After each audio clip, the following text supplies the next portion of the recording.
Hello everyone. आपण 2024चा CSAT करतो आहे. त्याच्यातले आपले 3 उतारे झाले आहे. आजच्या व्हिडिओमध्ये आपण चौथा उतारा बघणार आहोत. तर चौथा उतारा बघूया. उतारा क्रमांक 4 अगदी सोपा आहे. या उतार्यावर आधारित आपल्याला 16 ते 20 या प्रश्नांची उत्तरे द्यायची आहे. तर हा जो उतारा आहे हा फिलॉसॉफीवर आधारित आहे. खूप सोपा आहे आणि प्रश्न पण सोपे आहेत. चला बघूया प्रश्न क्रमांक 16. तुम्ही हा उतारा वाचून घ्या. मी वाचलेला आहे. हे बघा, हा उतारा असा आहे. थोडा खाली असून घेतो. व्हिडिओ पॉज करून तुम्ही वाचू शकता पूर्ण उतारा. प्रश्न क्रमांक 16 बघा. आदर्श नीतिशास्त्राची मूलभूत रूपरेषा सांगा. याच्यामध्ये 4 पर्याय दिलेले आहेत. तर याच्यातला जो उत्तर आहे याचा उत्तर येतो पहिला, योग्य आणि अयोग्य. उतार्यामध्ये 6व्या नंबरची जी लाईन आहे त्याच्यामध्ये लिहिलेलं आहे बघा, मानदंडक नीतिशास्त्र हे काय योग्य आहे आणि काय अयोग्य आहे ह्यावर प्रकाश टाकून त्याची रूपरेषा तयार करते. तर याच्यामध्ये याचा उत्तर येतोय पर्याय 1, योग्य आणि अयोग्य. स्पष्टीकरण शेवटी दिलेलंच आहे व्हिडिओच्या. चला बघूया प्रश्न क्रमांक 17. प्रश्न क्रमांक 17 बघा. वैश्विक नैतिक नियमांची काय भूमिका आहे. तर याच्यामध्ये 4 पर्याय जे दिलेले आहे याच्यामध्ये 3 पर्याय तर उतारामध्ये नाही आहे. जसं पहिला, दुसरा आणि तिसरा जो आहे ना, सॉरी, पहिला, दुसरा आणि चौथा हा उतार्यामध्ये नाही आहे. तिसरा जो आहे तो आहे.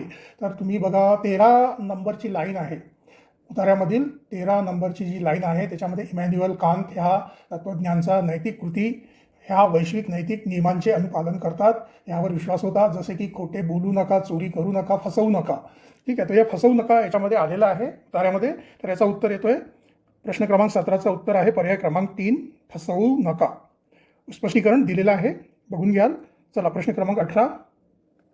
प्रश्न क्रमांक 18 बघा. नैतिकतेची मध्यवर्ती संकल्पना काय आहे. तर याच्यामध्ये उतार्यामध्ये बघा 2ऱ्या नंबरचीच लाईन आहे. त्याच्यामध्ये लिहिलेलं आहे उतार्यामध्ये, लोकांनी इतरांबरोबर आपले जीवन कसे जगावे याचे मूल्यमापन करताना ही शाखा नैतिक स्वरूपाचे ज्ञान देते. तर याच्यामध्ये बघा पर्याय क्रमांक 3 येतो. त्याच्यामध्ये लोकांनी त्यांचे जीवन कसे जगले पाहिजे हा त्याचा उत्तर आहे.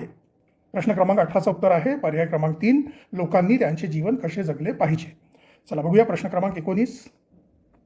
प्रश्न क्रमांक 19 बघा. आदर्श नीतिशास्त्राचे स्वरूप सांगा.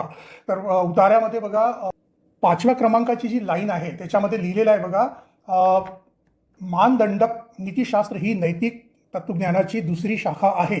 ह्या शाखेत आपण काय करायला हवे ह्या प्रश्नाचे उत्तर मिळते. मानदंडक नीतिशास्त्र हे काय योग्य आहे आणि काय अयोग्य आहे यावर प्रकाश टाकून त्याची रूपरेषा तयार करते. हे पहिल्या प्रश्नाचं म्हणजे 16व्या प्रश्नाचं उत्तर झालं. त्याच्या अगोदरची जी लाईन आहे, मानदंडक नीतिशास्त्र ही नैतिक तत्त्वज्ञानाची दुसरी शाखा आहे आणि पुढचं जे वाक्य आहे, ह्या शाखेत आपण काय करायला हवे या प्रश्नाचे उत्तर मिळते. तर आपल्याला याच्यामध्ये प्रश्न क्रमांक 19चा जो उत्तर आहे पर्याय क्रमांक 1 येतो, काय करायला पाहिजे ते आदर्श नीतिशास्त्रातूनच आपल्याला कळते. आणि इथे जे मानदंडक नीतिशास्त्र लिहिलेलं आहे त्याचाच अर्थ आदर्श नीतिशास्त्र आहे. स्पष्टीकरण दिलेलं आहे, बघून घ्या. चला बघूया प्रश्न क्रमांक 20. प्रश्न क्रमांक 20 बघा. नैतिक तत्त्वज्ञानाचे विविध प्रकार सांगा. तर उतार्यामध्ये 3 प्रकार दिलेले आहेत. पहिला आहे अधिनीतिशास्त्र, दुसरा आहे मानदंडक नीतिशास्त्र आणि तिसरा आहे उपयोजित नीतिशास्त्र. तर जो अधिनीतिशास्त्र आहे त्यालाच परानीतिशास्त्र सुद्धा म्हणतात. तर बघा पर्याय क्रमांक 2 जो आहे त्याच्यामध्ये बघा परानीतिशास्त्र दिलेलं आहे, म्हणजे हेच झालं तुमचं अधिनीतिशास्त्र. आदर्श नीतिशास्त्र म्हणजेच हे झालं मानदंडक नीतिशास्त्र. त्याच्यानंतर उपयोजित नीतिशास्त्र, असे 3 प्रकार आहे.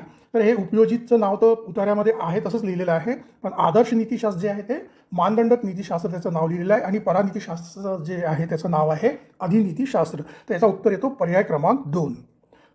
स्पष्टीकरण दिलेलं आहे, वाचून घ्या. चला भेटूया आपण पुढल्या व्हिडिओमध्ये. धन्यवाद. प्रश्न क्रमांक 16, 17, 18चे स्पष्टीकरण, प्रश्न क्रमांक 19 आणि 20चं स्पष्टीकरण वाचून घ्या व्यवस्थित.